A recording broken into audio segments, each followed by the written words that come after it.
अमरावती महानगरपालिका सार्वत्रिक निवडणूक 2025च्या अनुषंगानं 15 तारखेला मतदान होणार आहे आणि त्याकरता प्रशासन पूर्णपणे सज्ज आहे. मतदान केंद्राची निश्चिती करण्यात आली आहे. मतदान केंद्रांची ज्या दुरुस्त्या होत्या त्याही करण्यात आल्या आहेत. मतदान केंद्रावर मतदारांकरता आवश्यक असणाऱ्या सगळ्या फॅसिलिटीज ह्या पूर्ण करण्याचा आम्ही प्रयत्न केलेला आहे. मतदार यादी संदर्भातही सर्व मतदान केंद्रावर आम्ही याद्या प्रसिद्ध केलेल्या आहेत. दिनांक 14 जानेवारी रोजी सर्व मतदान पथकं या ठिकाणून रवाना होतील आणि 15 तारखेला मतदान होईल आणि याची पूर्ण तयारी आम्ही प्रशासनामार्फत करण्यात आलेली आहे.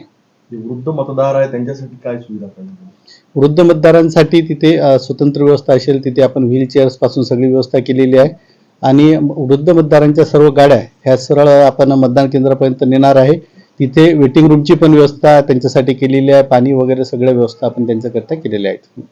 जे घरी जाऊन ज्यांना मतदान केंद्रापर्यंत येऊ शकत नाही त्यांसाठी घरी जाऊन सुद्धा मतदान जे काही जात आहे नाही, अजून तरी तशा सूचना नाही आहेत.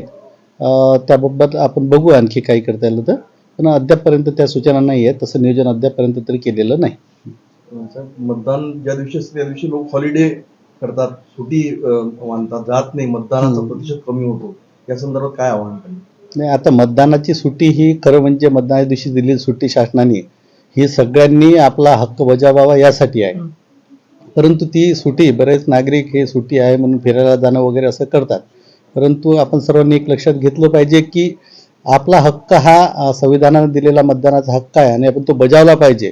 प्रॉपर उमेदवार आपल्याला निवडून द्यायचा असेल तर आपल्याला लोकशाहीच्या या पर्वामध्ये आपल्याला सहभागी होणं आवश्यक आहे.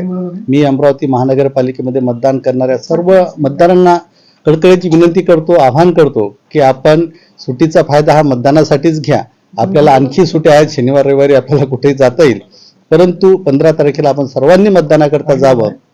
आपले नातेवाईक, आपले मित्र, आपले शेजारी पाजारी या सर्वांना या बाबतीत आपण घेऊन त्यांना मतदानाकरता जावं हीच विनंती आहे.